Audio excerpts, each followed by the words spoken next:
نسبت عیسیٰ عزیز. وہ کہہ رہے ذاتی شرف کی بات نہیں کر رہا، وہ تو بعد میں. پہلے تو صرف اتنا بتاؤ نسبتوں کے اعتبار سے، نسب کے اعتبار سے. شہزادی مریم چھوٹا مرتبہ نہیں ہے، بہت بڑی شخصیت ہے کہ جس کو پروردگار نے قرآن میں ایڈمائر کیا ہے، تو بہت بڑی شخصیت ہے.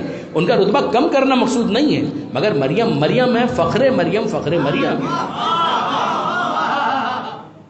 مریم از یک نسبت عیسیٰ عزیز، کہ نسبتوں کے اعتبار سے جناب مریم کا شرف یہ ہے کہ وہ عیسیٰ علیہ السلام کی ماں ہے. مگر وہ کہتے ہیں اقبال کہ اس سے نسبت حضرت زہرا عزیز. جب نسبتوں کے اعتبار سے میں بی بی کو دیکھتا ہوں تو مجھے یہ پتا چلتا ہے کہ وہاں ایک نسبت تھی، یہاں پر تین نسبتیں ہیں کہ باپ کون ہے، شوہر کون ہے اور بیٹے کون ہیں. علامہ رشید ترابی علی اللہ مقامہ اس کی شرح کرتے ہوئے انہوں نے یہ جملہ کہا تھا کہ اگر شعرا ہی سمجھیں گے، میں تو شاعر نہیں ہوں، شعرا سمجھیں گے. علامہ رشید ترابی کہتے ہیں کہ اس بات کو ایک شاعر سمجھ سکتا ہے کہ وہاں ہے مریم از یک نسبت عیسیٰ عزیز، وہاں تنہا مریم، وہاں ہے تنہا مریم، اور یہاں دوسرے مصرے میں مکمل مصرع اس سے نسبت زہرا نہیں، اس سے نسبت حضرت زہرا عزیز. وہاں تنہا مریم اور یہاں حضرت زہرا، اس سے نسبت حضرت زہرا عزیز. کا تین نسبتیں ہیں حضرت زہرا کے ساتھ. اور پھر اس کے بعد ہر نسبت کے اعتبار سے دو اشعار. میں تو فقط ایک شعر آپ کے سامنے پیش کر رہا ہوں باپ کی نسبت سے اور شوہر کی نسبت. ذرا دیکھیے نور چشم رحمت للعالمین، نور چشم رحمت للعالمین آن امام اولین و آخرین. نور چشم، یہ کس کی آنکھوں کا نور ہے؟ یہ بیٹی کس کی ہے؟ کہ نور چشم رحمت للعالمین، وہ کہ جس کو اللہ نے عالمین کے لیے رحمت بنایا، اس کی آنکھوں کا نور ہے فاطمہ زہرا. نور چشم رحمت للعالمین. اب ایک بات بتائیے، کوئی اور بھی صفت لقب پیش کیا جا سکتا تھا، مگر رحمت کا جو لفظ ہے اس کا انتخاب اقبال نے ایسا ہی نہیں کیا کہ نور چشم رحمت للعالمین، وہ جو عالمین کے لیے رحمت ہے اس کی آنکھوں کا نور ہے. کیا بھول گئے کہ پیغمبر اکرم کا کہنا ہے کہ بیٹی اللہ کی رحمت ہے؟ یعنی کیا مطلب کہ یہ جس کی آنکھوں کا نور ہے وہ ہے عالمین کے لیے رحمت، اور یہ اسی کی بیٹی بنی اس کے لیے رحمت.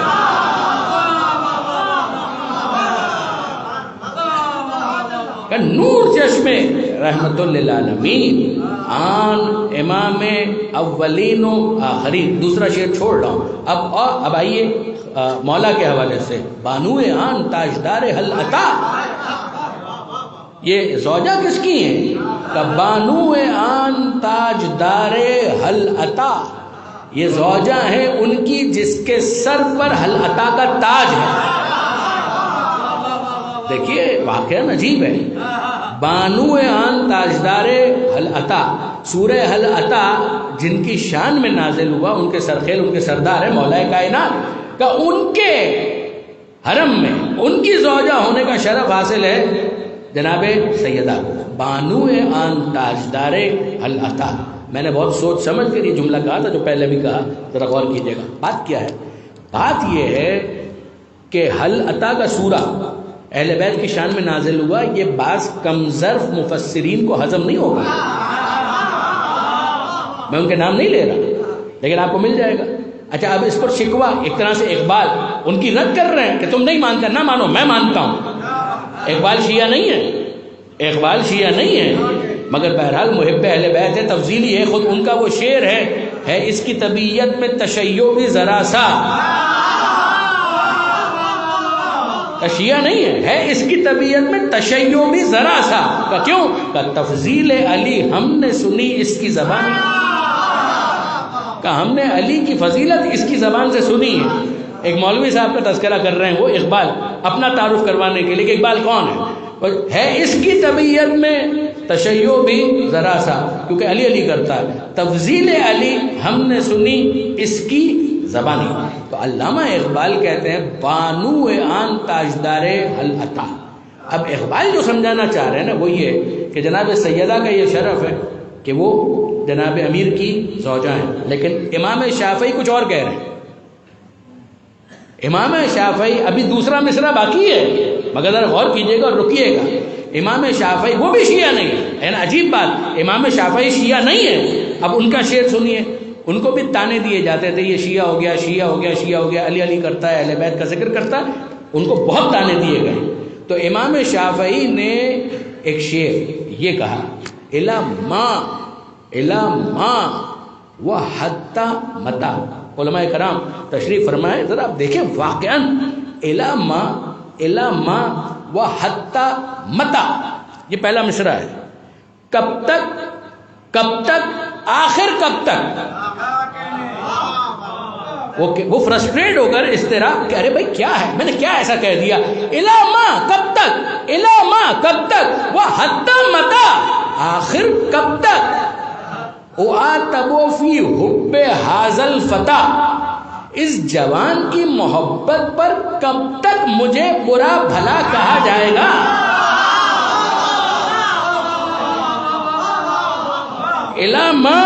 الا ما وحتی متا اعاتب فی حب ھذا الفتى، فتى کا مطلب جوان، لا فتى الا علی، وہی فتى، آخر کب تک اس جوان کی محبت پر مجھے برا بھلا کہا جائے گا۔ اب اس کے بعد امام شافعی جو کہہ رہے ہیں وہ اقبال کے قول کے بالکل برعکس ہے۔ اقبال نے یہ کہا تھا کہ بانو آن تاجدار حل عطا، کہ یہ زوجہ ہیں ان کی، یعنی ان کا تعارف کرواتے ہوئے کہ بھائی ان کا مرتبہ دیکھو، یہ زوجہ ہیں، مجھے اس سے بھی انکار نہیں ہے، مگر وہ فکر کا ایک رخ ہے، یہ فکر کا دوسرا رخ ہے۔ شافعی کہتے ہیں میں ایسے ہی علی کا دیوانہ نہیں ہوں، وہ کہتے ہیں میں ایسے ہی علی کا عاشق نہیں ہو گیا۔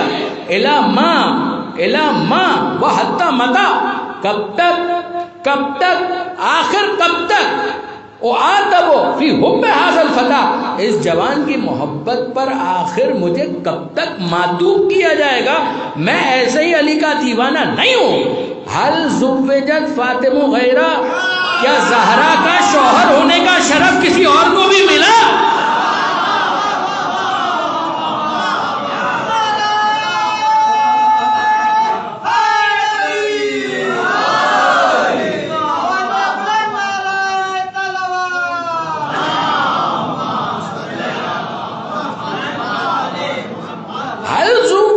فاطمہ غیرہ، ارے زہرا کا شوہر ہونے کا شرف کسی اور کو ملا ہے؟ نہیں، کہ یہ شرف بہت بڑا ہے علی کا، کہ ایک یہ شرف، وفی غیر ہی حل عطا، دوسرا کوئی ایسا ہے کہ جس کے لیے حل عطا کا سورہ نازل ہوا؟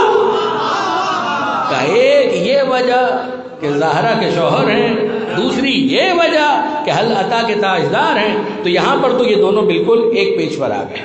اقبال نے کہا بانو آن تاجدار حل عطا، اور پھر اقبال کہتے ہیں مرتضی مشکل کشا شیر خدا، وہ جس کی میں بات کر رہا ہوں وہ مرتضی ہے، مشکل کشا ہے، شیر خدا ہے، مشکل کشا، مشکلوں کو حل کرنے والا، دور کرنے والا۔ اب اگر کسی کو فتویٰ لگانا ہے تو وہ اقبال پر بھی فتویٰ لگائے کہ اقبال نے مشکل کشا مان لیا، مرتضی مشکل کشا شیر خدا۔ آپ نے غور فرمایا برادران عزیز؟ اور یہاں میر انیس کے ایک بند کو میں آپ کے سامنے پیش کروں۔ دیکھیے میر انیس نے اس حوالے سے جو ارشاد فرمایا شعراء کے سامنے گستاخی ہے، مگر بہرحال امید ہے کہ وہ مجھے معاف کریں گے۔ دیکھیے کیا انیس کا یہ جو بند ہے واقعاً کمال کا ہے، واقعاً کمال کا ہے۔ وہ فرماتے ہیں اللہ رے فاطمہ کی بزرگی زہ شرف، نسبتوں کے تعلق سے اور پھر ذاتی، دو چیزیں، دو بند فقط اور گفتگو مکمل۔ اللہ رے، وہ اقبال نے کہا مریم از یک نسبت عیسیٰ عزیز، اس سے نسبت حضرت زہرا عزیز۔ اب ذرا دیکھیے انیس کیا کہہ رہے ہیں، اللہ رے فاطمہ کی بزرگی زہ شرف، بابا ملا تو فخر رسولان ما سلف، بابا ایسا کہ جس پر ما سلف کے تمام رسول فخر کرتے کہ یہ ہے مصطفیٰ۔ اللہ رے فاطمہ کی بزرگی زہ شرف، بابا ملا تو فخر رسولان ما سلف، شوہر ملا امیر عرب اور شہ نجف، اللہ نے حسین و حسن سے دیے خلف، شوہر بلا امیر عرب اور شاہ نجف، اللہ نے حسین و حسن سے دیے خلف، دونوں امام خلق کے حاجت رواں ہوئے، مشکل کشا کے بیٹے بھی مشکل کشا ہوئے۔